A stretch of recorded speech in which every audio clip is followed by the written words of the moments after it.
নমস্কার বন্ধুরা, কেমন আছেন সবাই? আজকে নতুন একটি ভিডিওতে আপনাদের সবাইকে স্বাগত জানাই।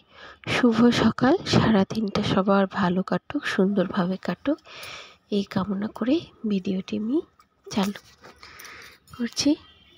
তো দেখুন, সকালে ছেলের টিফিন বানিয়ে দিয়েছি।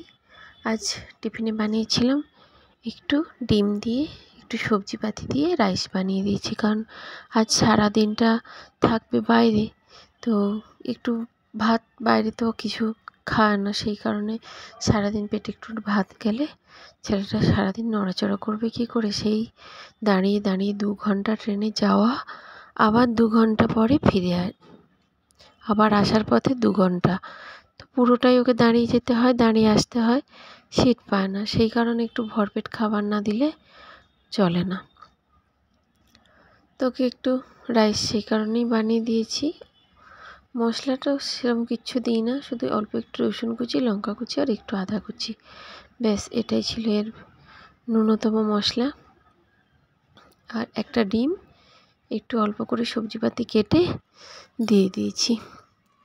চলুন, টিফিনটা হয়ে গেলে ও যাবে, ওকে একটু গেট অবধি এগিয়ে দিই, নইলে আবার রাস্তাঘাটে এত কুকুর, সকালবেলাটা ভীষণ ভয় করে, যখন কুকুরকে ভীষণ ভয় করে, সিঁড়িতে আরে নামার পরে ওই গেটের কাছে কুকুরগুলি থাকে, তো সেই কারণে গেলাম যাতে দেখে নিই একটু ওপর থেকে যে কুকুর টুকুর আছে নাকি, নইলে কুকুর থাকলে একটু তাড়িয়ে দিয়ে আসতে হয়। তো বললো মাম্মি আজকে কুকুর নেই, আসার দরকার নেই, কুকুরকে ভীষণ ভয় করে। তো সেই কারণে আমি কিছুক্ষণ দাঁড়িয়েই রাখলাম, যতক্ষণ না চলে ততক্ষণ শান্তি নেই, আবার যতক্ষণ না বাড়িতে ছেলেরা ফিরে আসে ততক্ষণ মনের মধ্যে কোনো ওই ছটপট করতে থাকি যে কখন ফিরবে কখন ফিরবে। যতই কাজের মধ্যে থাকি না কেন, মনটা সবসময় ওখানেই পড়ে থাকে। যতক্ষণ না বাড়ি ফিরছে ততক্ষণ মনের মধ্যে শান্তি হয় না। চলুন, ও তো চলে গেল, আমি এবার ফিরে যাই সকালের কাজকর্মে। সকালে অনেক জামা কাপড় কাচা হয়েছে, কারণ ওই যে 2 দিন বেড়ানো হয়েছে, অনেক জামা কাপড় জমে গেছিলো, তো সেখানে কাচাকুচি করে নিয়েছি। আজকে আর রিচ বেশি কিছু রান্না করলাম না, কারণ কাল এমনিই রিচ মাংস টাংস খাওয়া হয়েছে, আর ইচ্ছেও হচ্ছে না কিছু তরকারি পাতি খাওয়ার জন্য। তো সেই কারণে একটু পেঁয়াজ কুচিয়ে নিয়েছি, আর একটু ডিমে অমলেট করে নেব, আর একটু পেঁয়াজ ভেজে নেব, আর একটু কালো জিরে ভর্তা করব। সর্দি মুখে না কালো জিরে ভর্তাটা বেশ ভালো লাগে খেতে। তো আমি এবার ডিমটার পেঁয়াজগুলোকে একটু নুন দিয়ে ভালো করে মেখে নিচ্ছি, যাতে একটু নরম হয়ে যায়। তারপর 4টে ডিম একসাথে ফেটিয়ে দুটো দুটো করে ভেজে নেব। চলুন রান্না হোক, আমরা রান্না করতে করতে একটু গল্প করে নিই। আমরা মেয়েরা কতটুকুই বা নিজেদের জন্য সময় পাই। সারা দিনটা তো প্রায় আমাদের হেসেলেই কেটে যায়। সকালে ছেলের টিফিন, দুপুরে সকলের রান্না বান্না, আবার বিকেলে কখন একটু হয়তো নাস্তা বানানো হলো, আবার কখন রাত্রিতে সেই 7:30টার মধ্যে আবার রান্না করে নিতে হয়, কারণ ওই যে আবার পরদিন সকাল 5টা থেকে শুরু হয়ে যায় লম্ফঝম্প। সেই কারণে 7:30টার সময় রান্নাবান্না হয়ে গেলে ছেলে খাওয়া দাওয়া করে শুয়ে পড়ে, আর আমরা ঘুমোই সেই 12টা, 1টা, 2টো প্রায় বেজেই যায় আমাদের ঘুমোতে। আর সেই ওর পাপা 11টা বেজে যায়, কখনো 10:30, 10টায় আসে, এইরকম কোনো ফিক্সড টাইম নেই এদের। তো আসার পরে খাওয়া দাওয়া করতে গুছোতে করতে সেই 12টা বেজেই যায়।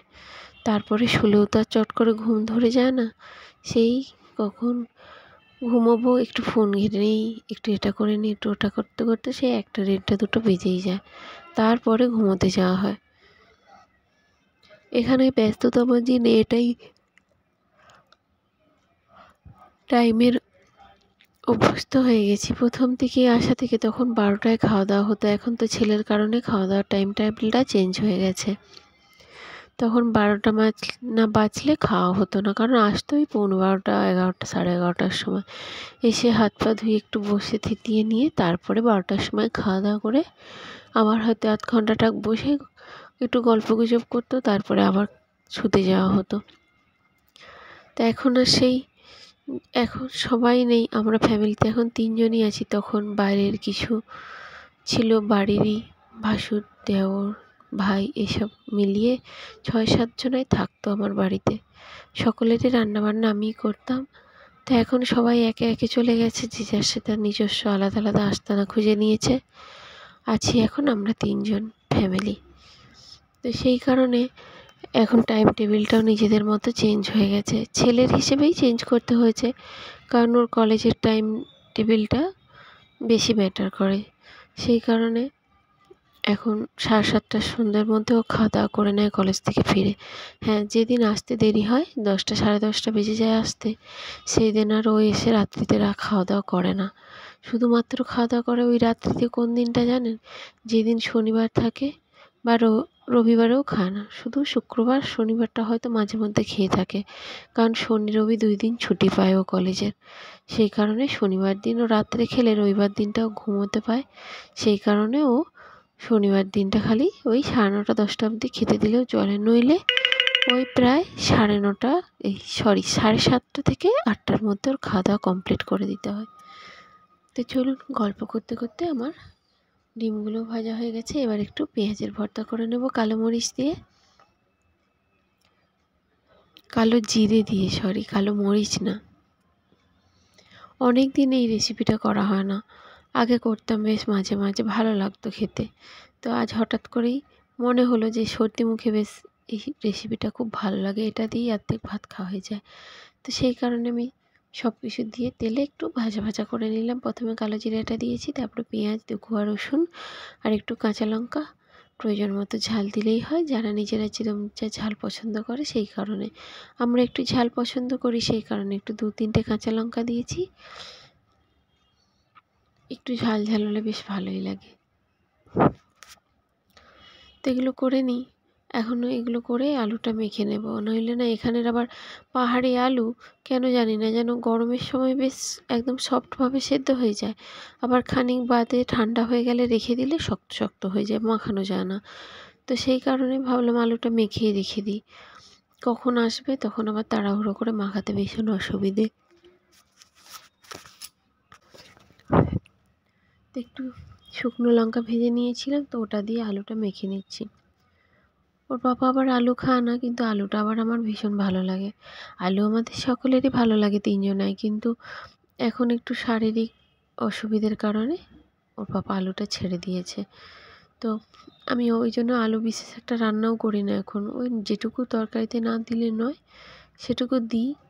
ও খায় না, বেছে খায়। তো আমার আজ ইচ্ছে হলো যে অল্প একটু, সেই জন্য ছোটো ছোটো অল্প একটুখানি আলু সেদ্ধ দিয়েছি। আলুটা মেখে রেখে দিলাম, যাতে আসলে চটপট দিয়ে দিতে পারি। ছেলেও আজ আসবে, 3টে 3:30 কি 4টে বাজে ওর আসতে। তো আসলে খেতে বসবো ভেবেছি একসাথে। আর ততক্ষণে আমার এটা ভাজাও হয়ে গেছে। এবার এটাকে মিক্সিতে পিষে নিয়েছি। এটা শিলে পিষলে একটু ভালো হয়, কিন্তু আমার শিলটা না অনেক দিন কাটানো হয় না, সেই কারণে তেলতেলে হয়ে গেছে, ভালো পিষে যায় না। তো সেই কারণে মিক্সিতেই পিষে নিলাম। তো এবার ঘরদোরটা একটু মুছে নিই। আর কিচেন বলতে আমার ওই যে একটা লাদির কোনো রকমে একটু দাঁড়িয়ে রান্না করি, এইটুকুনি আমার কিচেন।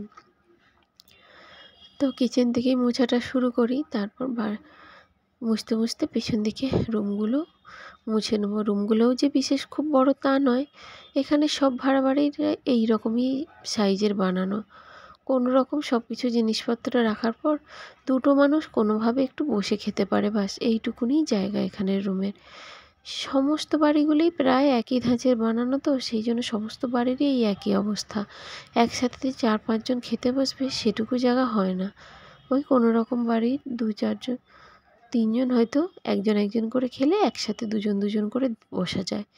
তো চলুন, ঘর তো মোছা হয়ে গেছে, ছেলে এসে গেছে, ও স্নানে গেছে। তো আমাকেও ভীষণ খিদে পেয়েছিল, ওর বাবা বললো তার 4টে-5টা বেজে যাবে আসতে।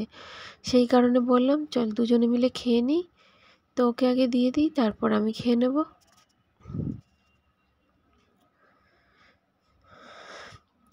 সেই কারণে ভাতটা বেড়ে নিচ্ছি। খাওয়া দাওয়ার পরে ইচ্ছে আছে আজ বিকেলে একটু যাব বাজারের দিকে। অনেক দিন মাছ নিই না, ছোটো মাছ, টকের মাছ নেওয়া হয় না। টকও রান্না করি না। তো সেই কারণে ভাবলাম যাই দেখি যদি টকের মাছ পাই তাহলে অল্প করে নিয়ে আসবো, ছোট ছোট চাঁদা মাছ জাতীয়। যদি টক করলে ভীষণ ভালো লাগে, সেই কারণে একটু বিকেলে গিয়েছিলাম। কারণ ওই মাছগুলি একটু সন্ধে নাগাদ বসে, তারপর আবার চটপট উঠেও যায়, শেষও হয়ে যায় খুব তাড়াতাড়ি। কিন্তু গিয়ে দেখলাম না, আজ মাছ বেশি জন নিয়ে বসে না, 2-3 জন নিয়ে বসেছে। আর ঠেলায় 1-2 জন বসেছে, যাদের কাছে শুধু ওই বিলাসপুরের রুই মাছ, কাতলা মাছ, রূপচাঁদ মাছ, ওই ঠেলাতে ওইগুলো নিয়েই বসে। আর এই নিচে যারা গ্রামীণ লোকাল এরিয়ার মাছওয়ালারা বসে, মাসিরা নিয়ে বসে, ওরা এই ছোট জাতীয় মাছ, বড় মাছও রাখে, তেলাপিয়া, মৃগেল, রুই, কাতলা, ওদের কাছে এই মাছগুলিই থাকে। তো দেখলাম না, সেই ছোট্ট খুসো মাছ আর মোরলা মাছ আছে ছোট মাছের মধ্যে, চাঁদা মাছ নেই। আর এই যে ভাইটিকে দেখছেন, এ হচ্ছে অনেক দিন ধরে মাছ বিক্রি করে, চিনে, দেখলে কথা বলে, মাছ কিনলে একটু ওজনটা বেশিও দেয়, বেশ ভালো লাগে। ওজন একটু বেশি দিলে কার না ভালো লাগে, চিনে গেছে না, সেই কারণে দিয়েও দেয়। ওর না প্রথমে বাবা মা দুজনে মাছ বিক্রি করতো, কিন্তু ওর বাবা হঠাৎ করে মারা যায় একদিন, তারপর থেকে মা আর আসে না।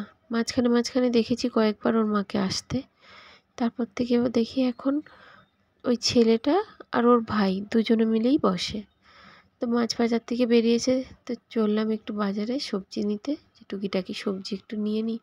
ভাবলাম প্রথমে একটু শিমলা মির্চ নেবো, কিন্তু শিমলা মির্চগুলো যেন ভীষণ ছোট লাগছিল, পাতলা। সেই যে মোটা গোছের যে শিমলা মির্চগুলো, ওগুলো পেলাম না। তো সেই কারণে অল্প একটু ব্রোকলি, ছেলের ভারী প্রিয়, সেই কারণে একটু ব্রোকলি নিলাম, আর একটু বেগুন নিলাম, পোড়া করব। বেগুন পোড়া দিয়ে ভাবছি একদিন একটু লিট্টি বানাবো। এখানে একজন কাস্টমার আমায় কাজ দেয়, উনি আমাকে লিট্টি চোখা বানিয়ে খাইয়েছে নাকি। ওরা মানে বিহারি ভাইয়া বলে, ওদের সব দিন কাজ দেয় প্রায়। তো ওদের বাড়িতে রেগুলার আমার যাতায়াতও হয়ে থাকে, কারণ ওরা আমার বাড়ি চেনে না, ফোন নাম্বার নিয়েছিল। সেই কারণে যখনই কাজ থাকে ফোন করে দেয়, আমি যাই, গিয়ে নিয়ে আসি। তো সেই কারণে একটা ভালো ব্যবহার তৈরি হয়েছে ওদের সাথে। তো ওদের তো ওখানে লিট্টি ভীষণ বিখ্যাত, সেই কারণে একবার করে খাইয়েছিল। ওদের লিট্টি বানানোর বিশেষ একটি বর্তনও দেখলাম, বড় একটা বাসন, তার মধ্যে ডান্ডি দিয়ে ওল্টানো ঢাকনের মতো একটা বিশেষ বর্তন দেখেছি। ইচ্ছে আছে আমার একটা ওই রকম বাসন কেনার, কিন্তু দেখা যাক, কিনবো করে না, ওর নামটা ঠিক জানি না, জিজ্ঞাসাও করা হয়ে ওঠে না।